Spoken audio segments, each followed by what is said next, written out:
सतयुग में शिव, त्रेता में राम, द्वापर में कृष्ण और कलयुग में भगवान कल्कि के होने की बात कही गई है। और इन सभी देवताओं के बारे में हमारे पुराणों में कहा गया है कि इन्होंने हमेशा से अधर्म का नाश किया है और धर्म की स्थापना की है। लेकिन अब तक के सभी अवतारों में भगवान कृष्ण के द्वारा बताए गए धर्म को भूत, वर्तमान और भविष्य का धर्म बताया जाता है, क्योंकि ऐसा कहा जाता है कि भगवान कृष्ण का जीवन ही हर तरह से शिक्षा देने वाला है और महाभारत और गीता विश्व की एक अनुपम भेंट है। यानी अगर हम गहराई से बात करें तो महाभारत हिंदुओं का ही नहीं समस्त मानव जाति का ग्रंथ है, जिसके द्वारा मनुष्य को एक अच्छी शिक्षा और मार्गदर्शन मिल सकता है और प्रत्येक मनुष्य को इसको पढ़ना भी चाहिए, क्योंकि महाभारत में जीवन से जुड़ा कोई भी ऐसा विषय नहीं है जिसका वर्णन ना किया गया हो। क्योंकि महाभारत में देश, धर्म, न्याय, राजनीति, समाज, योग, युद्ध, विज्ञान, आध्यात्म इन सभी विषयों का वर्णन मिलता है। और महाभारत के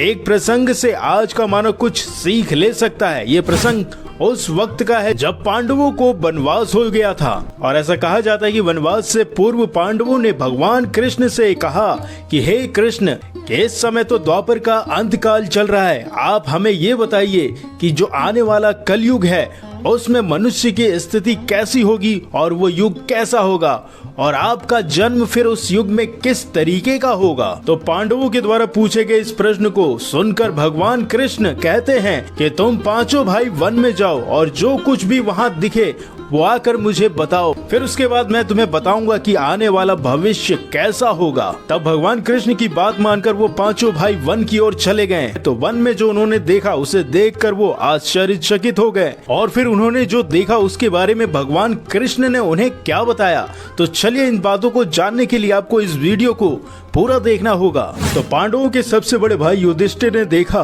कि किसी हाथी के 2 सूंड हैं, और ये देखकर युधिष्ठिर काफी ज्यादा आश्चर्यचकित हो गए। और फिर अर्जुन जो दूसरी दिशा में गए थे उन्होंने देखा कि एक पक्षी जिसके पंखों पर वेद रचनाएं लिखी हुई हैं, वो पक्षी मुर्दों का मांस खा रही है, जिसे देखकर वो काफी ज्यादा आश्चर्यचकित हुए। और वो पक्षी कोई और नहीं बल्कि गरुड़ था। उसके बाद आगे चलते हुए भीम ने दूसरी दिशा में ये देखा कि एक गाय ने अपने बछड़े को जन्म दिया है, और जन्म देने के बाद ही वो गाय अपने बछड़े को इतना ज्यादा चाट रही है कि वो बछड़ा पूरी तरीके से लहूलुहान हो गया है। और वन में आगे चलते हुए सहदेव ने ये देखा कि एक जगह पे 6 से 7 कुएं हैं, और आसपास के कुएं में पानी तो है लेकिन जो बीच का कुआं है वो पूरी तरीके से खाली है, यानी सूख गया है। और उन्हें ये देखकर आश्चर्य हुआ कि आखिर ऐसा कैसे हो सकता है कि आसपास के सभी कुएं में पानी है लेकिन जो बीच का कुआं है उसमें पानी ही नहीं है। इसी तरीके से पांडवों के 5वें भाई यानी नकुल ने ये देखा कि एक पहाड़ के ऊपर एक बड़ी सी शिला लुढ़कती हुई आती है, वो अनेकों वृक्षों से टकराती हुई आती है और सबको नीचे गिराते हुई चले जाती है।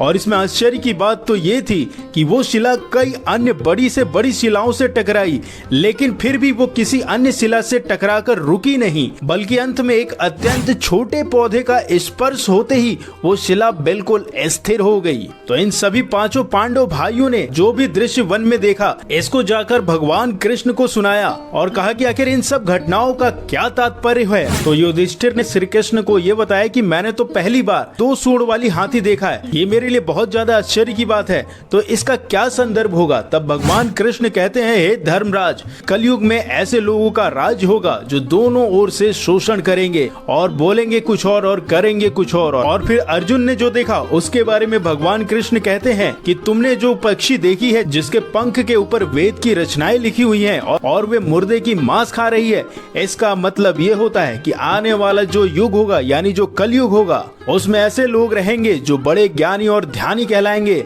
और वे ज्ञान की चर्चा तो करेंगे लेकिन उनके आचरण राक्षसी होंगे, और वो बहुत बड़े विद्वान कहलाएंगे लेकिन वे यही देखते रहेंगे कि कौन सा मनुष्य जल्दी मरे कि उसकी संपत्ति हम अपने नाम कर लें। और ऐसे लोगों की मात्रा कलयुग में बहुत ज्यादा होगी, और उस युग में केवल कुछ सीमित मात्रा में ही ऐसे संत पुरुष होंगे जो भगवान के प्रति अपनी आस्था रखेंगे और लोगों को भगवान के प्रति जागरूक करेंगे। तो अर्जुन के सवाल के बाद जब भीम ने अपना अनुभव सुनाया तो भीम ने कहा कि मैंने देखा कि गाय अपने बछड़े को इतना चाटती है कि बछड़ा लहूलुहान हो जाता है। तब कृष्ण भगवान कहते हैं कि कलयुग का मनुष्य शिशुपाल हो जाएगा, यानी कलयुग में माताओं के अंदर ममता इतना ज्यादा हो जाएगा जिसके कारण उनके बालकों का संपूर्ण विकास ही नहीं हो पाएगा। यानी किसी का बेटा घर छोड़कर अगर साधु बनेगा तो हजारों व्यक्ति उसका दर्शन करेंगे, लेकिन यदि अपना खुद का बेटा साधु बन गया तो रोएंगे कि मेरे बेटे का क्या होगा। और इतनी सारी ममता होगी कि उसे मोह माया और परिवार में ही बांध कर रखेंगी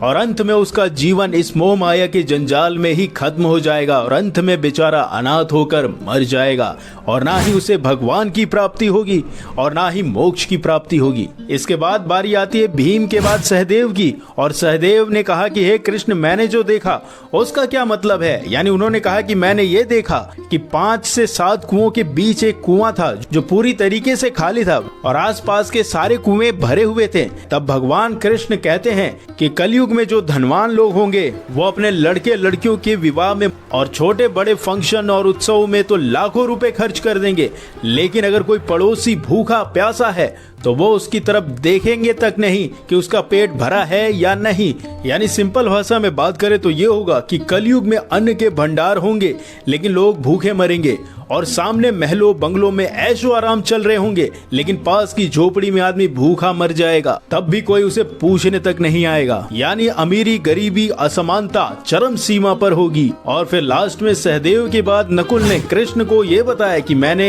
एक आश्चर्य चीज ये देखी कि एक बड़ी सी चट्टान पहाड़ से लुढ़कती हुई आ रही है, लेकिन सैकड़ों वृक्षों के तने और चट्टान उसे ना रोक पाए, लेकिन एक छोटे से पौधे से टकराते ही वो चट्टान रुक कैसे गई। तब कृष्ण कहते हैं कि कलयुग में मानव का मन नीचे गिर जाएगा, उसका जीवन पतित यानी पतन की ओर बढ़ते जाएगा और उनका ये पापमय जीवन धन की शिलाओं से नहीं रुकेगा और ना ही सत्ता के वृक्षों से रुकेगा। यानी कितनी भी ज्यादा धन संपदा वो इकट्ठा क्यों न कर ले, उनको कभी भी शांति और मुक्ति नहीं मिलेगी। हमेशा उनके मन में एक डर की भावना बनी रहेगी। लेकिन अगर कोई व्यक्ति इस कलयुग में केवल हरि नाम का सुमिरन करता है तो उस मनुष्य का जीवन पूरी तरीके से तर जाएगा और उसका जीवन जन्म और मृत्यु के मोक्ष से परे हो जाएगा। यानी भगवान कृष्ण ने पहले से ही बता दिया था कि आने वाला जो कलयुग होगा उसमें अधर्मियों का पूरी तरीके से बोलबाला होगा और ये जैसे जैसे कलयुग बढ़ते जाएगा वैसे वैसे मनुष्य के अंदर से सद्भावना समाप्त होती जाएगी। लेकिन जो हरि का नाम लेगा उसके हरि खुद सहारे बनेंगे और उसकी रक्षा भी करेंगे। यानी ऋषि वेद व्यास जी के द्वारा ये बताया गया है कि जब कलयुग का अंतिम चरण आएगा तो भगवान विष्णु कल की अवतार में अवतरित होंगे और इस धरती से अधर्म का नाश करेंगे और फिर से मनुष्य में सद्भावना और धर्म के प्रति सद्भावना सभी के अंदर प्रेरित करेंगे। तो इन सब घटनाओं के द्वारा ये बताने की कोशिश की गई है कि किस तरीके से कलयुग होगा और कलयुग में इंसानों की स्थिति कैसे होगी और कैसे इंसान अपने आप को धर्म से जोड़े रखेगा और किस तरीके से वो मुक्ति या मोक्ष की प्राप्ति करेगा। तो अगर आपको ये जानकारी अच्छी लगी तो इस वीडियो को अधिकतर लोगों के साथ शेयर करिए। फिर मिलते हैं किसी दूसरे टॉपिक के साथ, तब तक के लिए नमस्कार।